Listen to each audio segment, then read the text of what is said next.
So the first that I will demonstrate is the assessment of the skin. So hi patient, I am Mycah Eloisa, a Kabanig, your nurse for today. So we are going to do the skin assessment. Is that okay to you? Yes.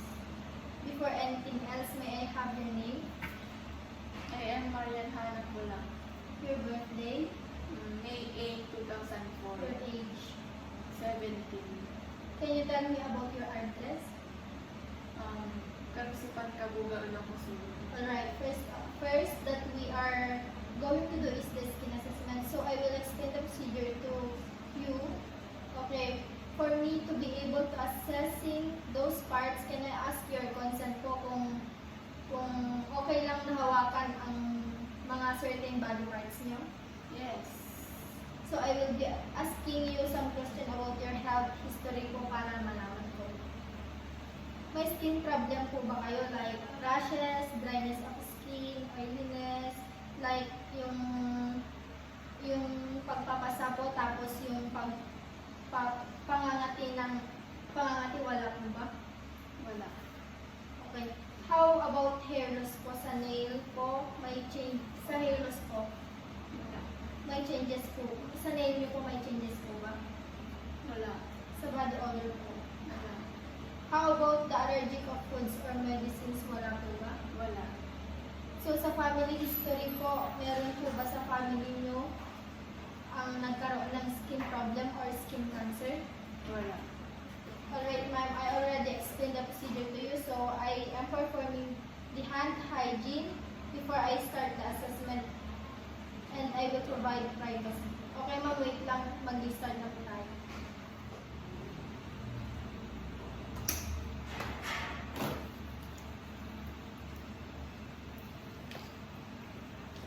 Ako ng gloves ma'am before tayo mag-start.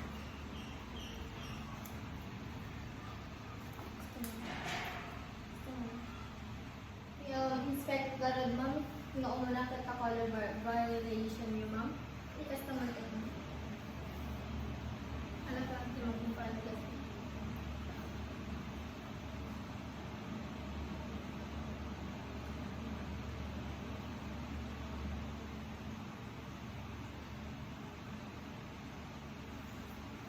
Observer ko lang ma'am nga color skin mo at light brown o napansin ko nga skin breakdown po. Observarak lang na white and top po. So next I will be performing the texture of your skin mo ma'am. Can you please hand me your arms again ma'am?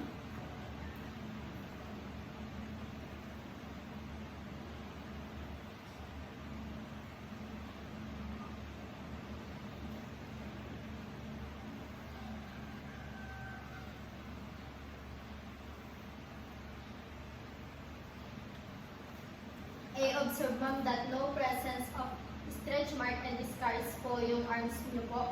Wala pong textures na meron po. Next po is ipapalpate ko po yung temperature ng skin niyo using my dorsal part of my hand po.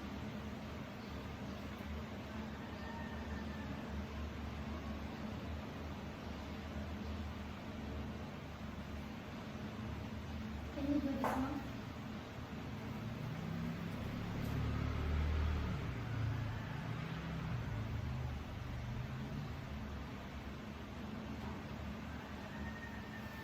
Na-observer ko lang ma'am nga sa skin mo ket na warm, ngayong hanat tayo nakaraw. It's just a normal po. So marunong nga ipalpate ko ma'am ket or tayo skin mo.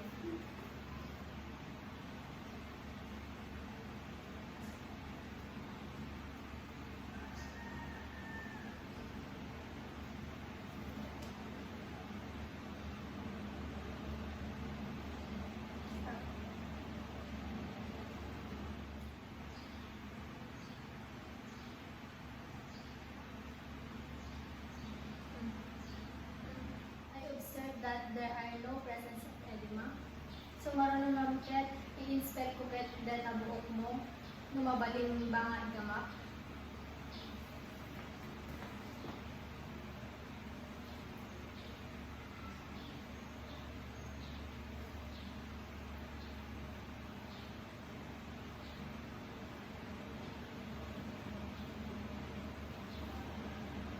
Paano ka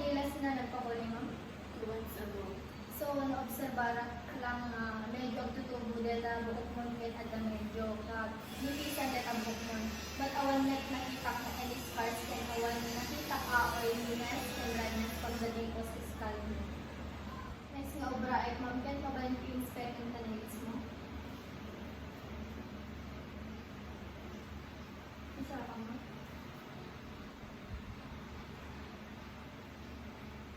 Okay, na-observar ko lang ang tanil mo at quite grown clean na dalis.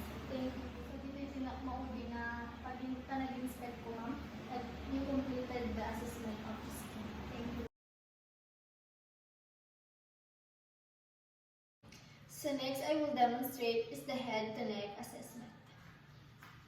So hello again, Hannah. Hello. So how are you? I'm okay. How about you? I'm good. Okay, so I am here to do an assessment of your head, face, and neck. Alright, I'm going to start by asking a couple questions. Do you smoke? No, I'm not. Any problems with your mouth or face? Awan. Okay, alright. So we're just going to proceed. Then I'm going to start out by looking at your head, at your face. So I'm looking at the shape and size of your head, which is appropriate for your size, and we call that normal cephalic. And then I'm going to palpate your whole skull. Here your head, what I'm checking for is any lumps, bumps, protrusions, patience, anything. Hurt back, here get a little, you get kind of a little massage. Made it feels good. I see nothing abnormal, and so while I'm kalpana, I'm going to put my hands right here, and I'm going to ask you open your mouth. Repeat. Okay, then close the temple mandibular joint, and I'm checking for any clicking or crepitus or any pain. Is there any pain? Awan. So I'm moving on the inspection of your face, and I'm looking for symmetry of the face, such as eyebrows, eyes, and the sides of the mouth. It should be all symmetrical. So we're looking for any swelling of the carotid glands. So next we're going to assess is the lymph nodes. So the lymph nodes of the neck, all of them, and sets you want to check them at the same time with the pads of the fingers using a circular motion. So here are the preauricular, the post-auricular right behind the ear. Can you turn your head towards me a little bit? The submental right under the chin, the submandibular, the jugular digastric right the corner of the bone, here at the superficial cervical, and then deep cervical chin all the way down the neck, and then stop! And then the posterior cervical all the way back here. Here are the cervical spine, and then the last set are the subclavicular. So here are the collarbones. I will put my finger down here. In the lymph nodes, there are no normal findings. Next, I will continue to assess your range of motion in the neck. And you put your chin up and down, and turn side to side, and put your head to your shoulder, and the other side. Alright, good. So your range of motion. Now we're gonna check the function of cranial nerve number 11. Can you short up your shoulder? Down. Alright, just relax. And turn your head face against my hand, and the other. Okay, that's the assessing in cranial nerve number 11, which is the functioning gently. You completed the head to neck assessment. Thank you, Miss Hannah. So today, we will be doing this Snellen chart.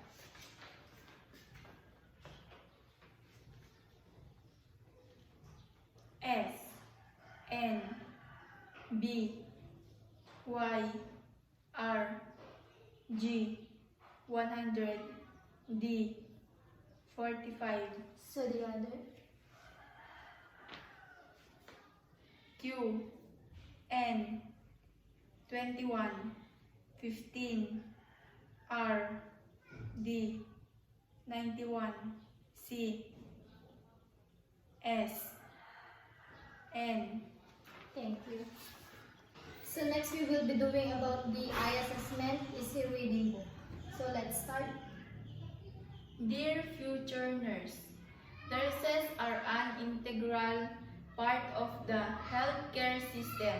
Not only do they deliver outstanding care and support to patients and their families, they also advocate on your behalf every single day.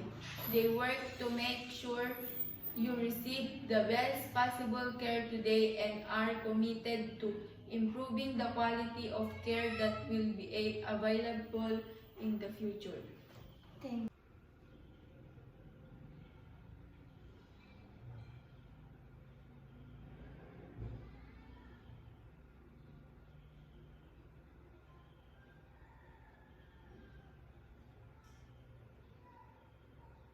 So next is the involuntary shading of the eye, and we're gonna use this pen light.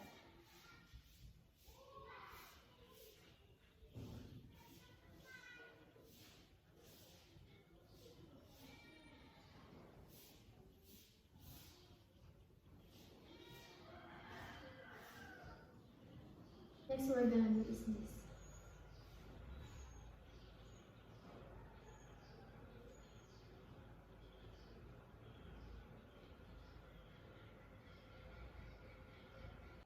The eyes first, and we're looking at several things.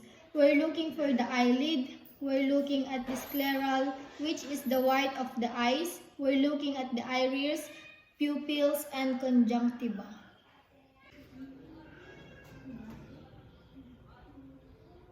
Nga to. Baba. Igid. Igid.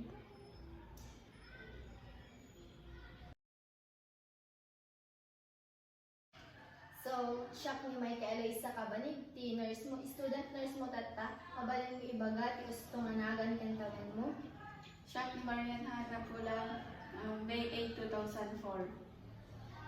Tatakot i-examine ko at sinumbangin nga lapayag mo. This will just involve looking inside the ear with a piece of equipment called the otoscope and then using a number of different tests to examine your hearing. Would that mabalin mo klaking ka, Marian? Yes. Okay, Marian. I'm not going to start with a simple hearing test. I'm going to stand behind you and I'm going to agibaganan ti number, ag sinumbangin talapayag mo, then i-repeat mo nung mga bumunto ka. 17, 93, 93, 67, 67, 55, 55, 44, 44, 21. 21.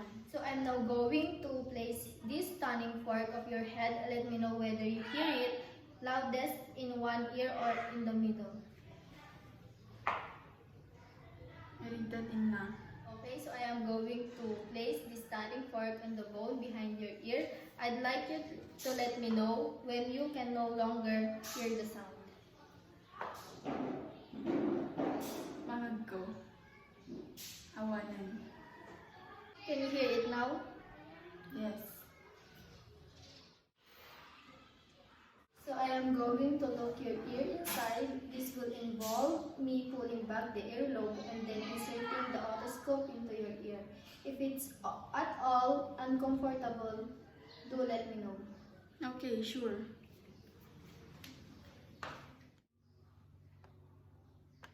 Then repeat the assessment on the other ear. Great, well now examining the other ear. That's the end of this examination. Thank you very much, Hannah.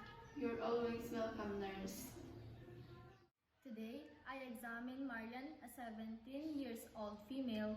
On inspection, I did not notice any abnormalities on the assessment of hearing. There's no gross deficits and tuning fork tests are normal. This was a normal exam to do complete.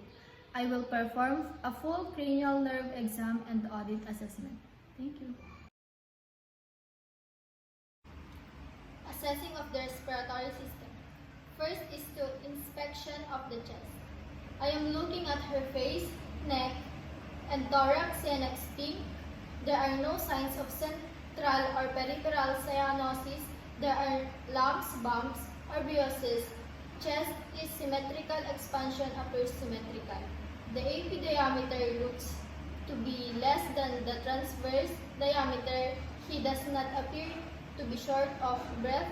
To keep the neck or breath, if neck, there are no intercostal or substernal retraction and no use of accessory muscles. Next is palpation.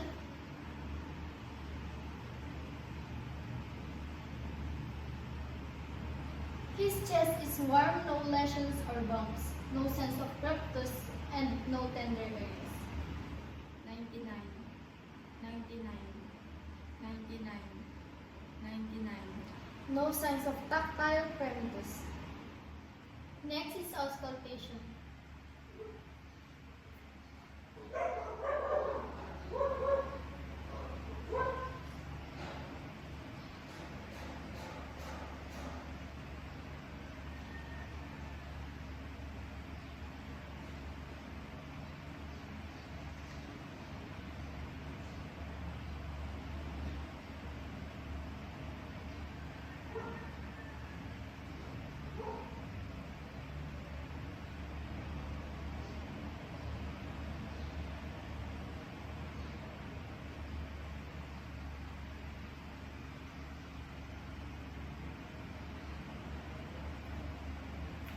There is a clear air entry in all lobes of right lung. There is diminished air entry to left lower lobe.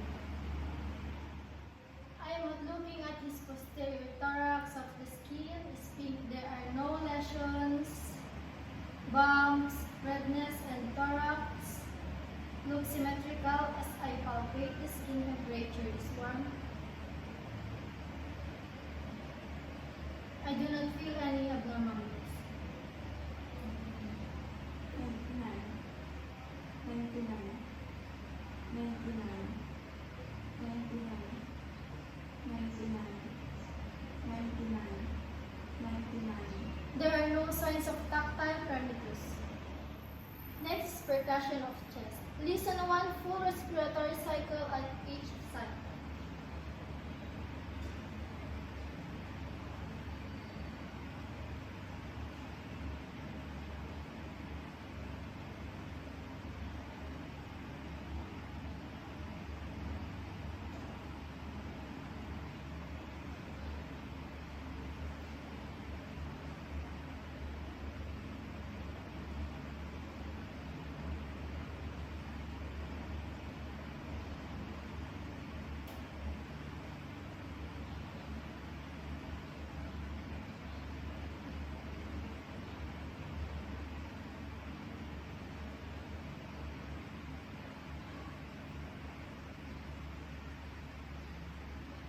And assess normal and abnormal sounds.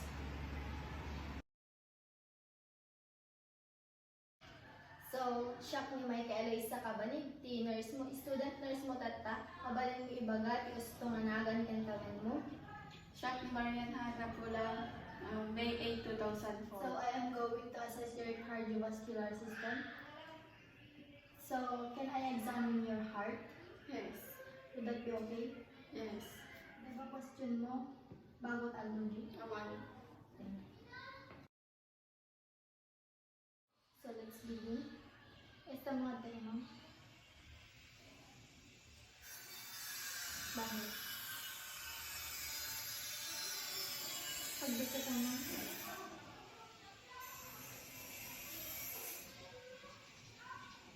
Tama tayo.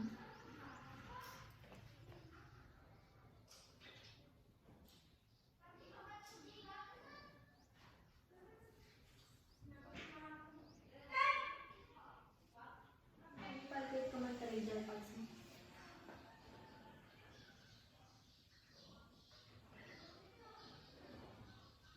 Bakit?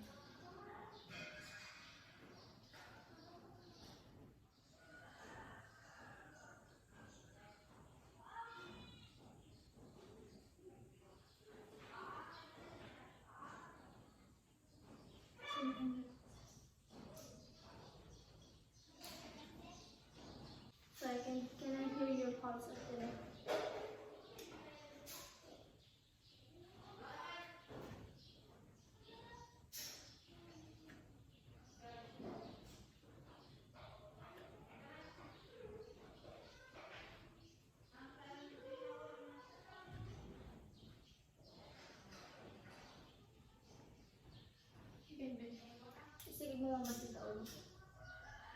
Asa sa kita mo? Can I press down your tummy?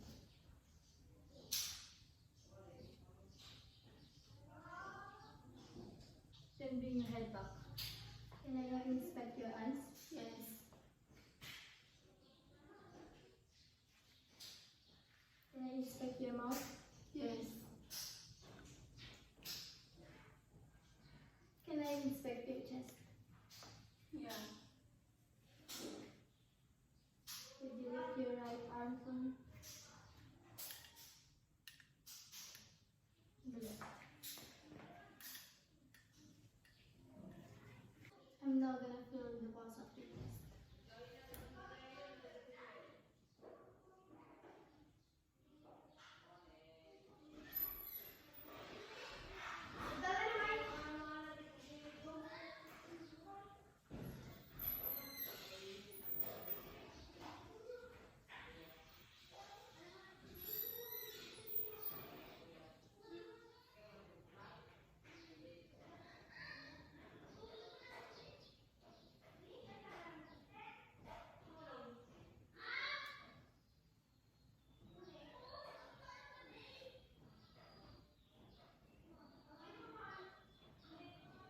I'm now gonna listen to your chest and feeling the pulse into your neck at the same time.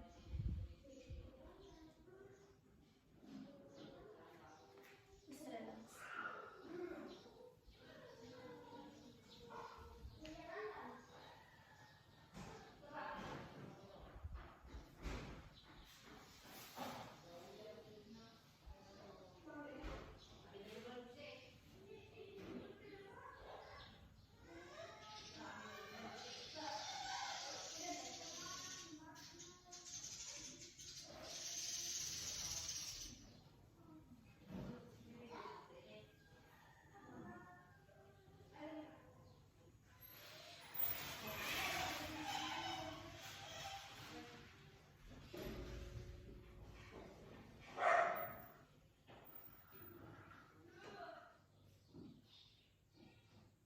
Tapos ako pa.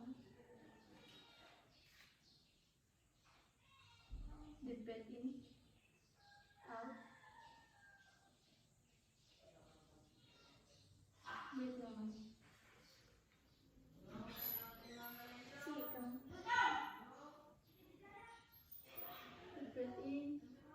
Out. Hold. Breathe naman. So Marian, can I just listen to your back of your chest? Just forward, please.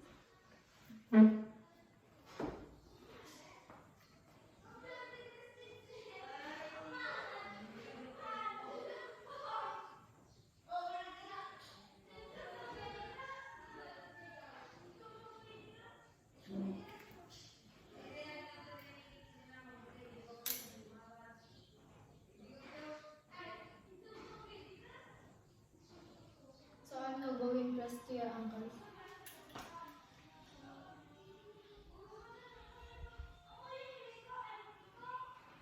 Thank you, Marian. You completed your examination. You can rest now.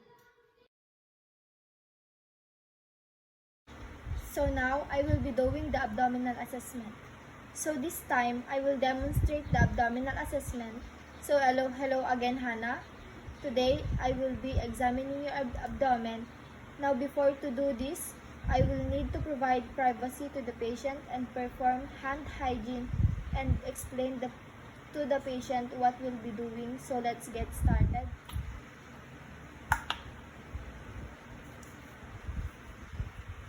Now we're going to assess the abdomen, and remember we're switching our sequential how we assess. We're going to do the inspection, auscultation, percussion, and palpation. So before we start, ma'am, I will be asking some questions. Agsak sakit ba ta tiyan mo tata, ma'am? Haan. Kaano jaylas nga pa nagtakim, ma'am? Tay bigat. Kasano jay pa nagtakim adda ba na reklam nga sakit while tumagtaki ka? Awan met, okay lang. So kasano jaylas nga reglam, ma'am? Di Martes. Okay, so I will be inspecting your abdomen. We're looking at the abdominal contour, and this patient is scaphoid. It goes in a little bit. You can also have flat, round or protuberant, and also we're going to know if there's any pulsation. A lot of times in this area, here on teen patient, like weight being, I can see the aortic pulsation, looking at the belly button and checking for any mass. So now we're ready to listen the bowel sounds, and what we're gonna do is we're going to listen with the diaphragm of our stethoscope, and we are going to start at the right lower quadrant and work away clockwise, and we're gonna listen at to all 4 quadrants. I need to listen for 5 full minutes, and I will note if it's normal, hyperactive, and hypoactive. So let's listen to the right lower quadrant.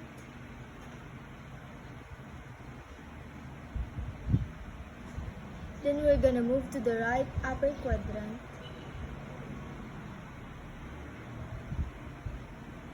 Move over the left upper quadrant.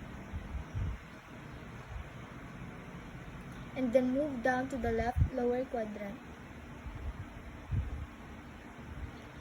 Ambassions are normal. Now we're gonna listen for the vascular sounds, and you're gonna do this with the bell of this stethoscope, and we're gonna listen to the aortic arteries, renal arteries, and iliac arteries at the renal arteries, and you could listen at the femoral arteries if you need it. So we're gonna listen at the aorta artery and a little bit below the xiphoid process, a little bit above umbilicus, so about right here.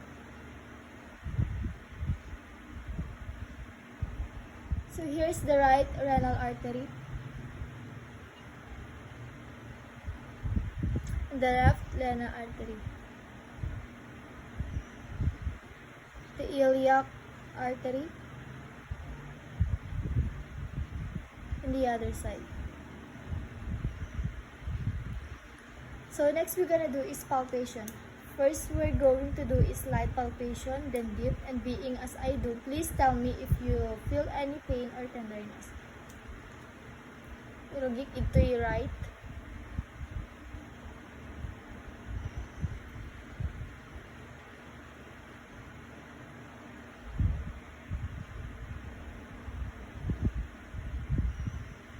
Nya marikrik nam. Okay lang. Now we're gonna do is deep palpation, and we're gonna go about 4 to 5 centimeters, so a lot more deep. Then again, you're gonna just feel for any masses, lumps, and then tell me if you have any tenderness. So how's that feel? It's okay.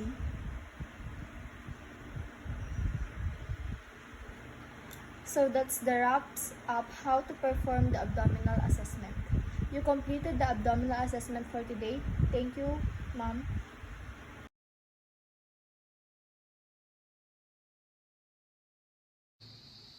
And for the last assessment is the assessment of musculoskeletal. This time, we were going to do the musculoskeletal assessment, so we'll start going to biting the head to toe fashion right. Is there any problems in your joints or muscles? So I am going to start with your temporomandibular joint. Would you like to open your mouth? Then stick your chin out and in, and side to side. What I'm going for is any clicking or crepitation. Do you feel any clicking or anything abnormal with that, any pain with doing so? For each joint, I'm inspecting, looking to see if I see anything abnormal, redness, swelling, masses, and I'm palpating for anything abnormal like clicking or crepitus, and then I'm looking some of the joints we check for just movement. So I'm going to check your movement and for strength. So do you there for each set of joints? Next, we're going to assess your spinal. There's your goal spine. So if you could actually stand up for me and turn around, and then just put your chin into your chest for me, please. For a second, I'm just going to palpate the spinal processes in the neck all the way down to the C7, which is very prominent. It is very easy to know, and I can feel that this is straight. Alright, good. You can sit, you can have seat again. Then I will check the range motion of your neck. So could you put your chin to your chest and look back at the ceiling? Then turn your head side to side. Put your ear to your shoulder, the other. Next, I'm gonna test strength. So can you turn it again? My hand. Turn again my hand. The other one. Fantastic. That's normal range of motion for and strength for your neck. So next, moving down to the shoulder, would you have to stand up for this? You stand right here. So for your shoulder assessment, I want you to go low sideways like this and lift your hands all the way up and put them behind your head. Good. And all the way down. Alright. And then I want you to swim like this way, all the way up, and then all the way back and behind your back. Good. Good. Alright. Relax and then lift your shoulder up against my hands. Now I'm going to palpate your elbows.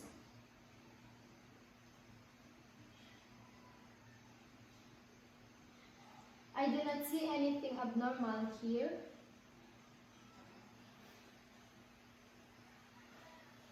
Then I'm gonna have you bend your elbows up and put them down straight. Then fold them out like this and turn over and turn over. I'm going to check the strength of your elbows. Pull towards yourself hard, okay? Good. Then pull hard this one.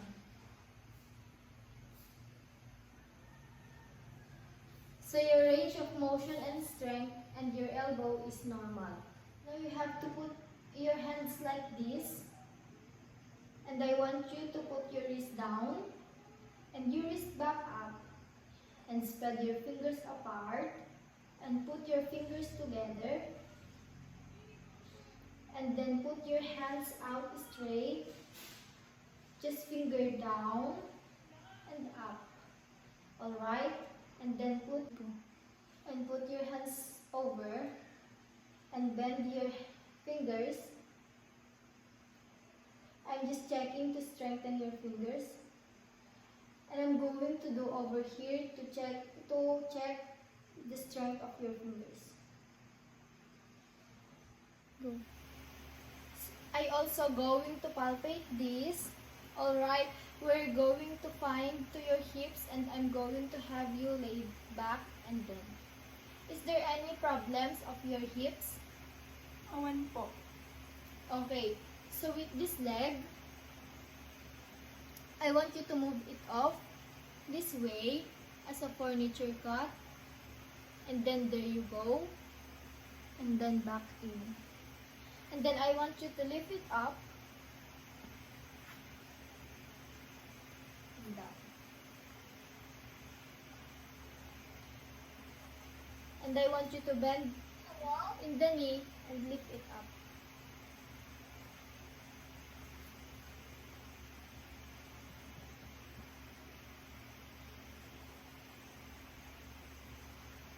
And back. I'm going to palpate your knees. This stance. Ang amin data ang naisuro gamin Susi ka! So I'm going to palpate your knees, and this tends to be a problem area for people sometimes. Is there any problem with your knees? Awan. Okay, can you strengthen your legs out? And can you bend them all? So I can push against my hand. Good. And pull against my hand. So you've done the musculoskeletal assessment and you've done all the assessment for today. Thank you for your cooperation and God bless.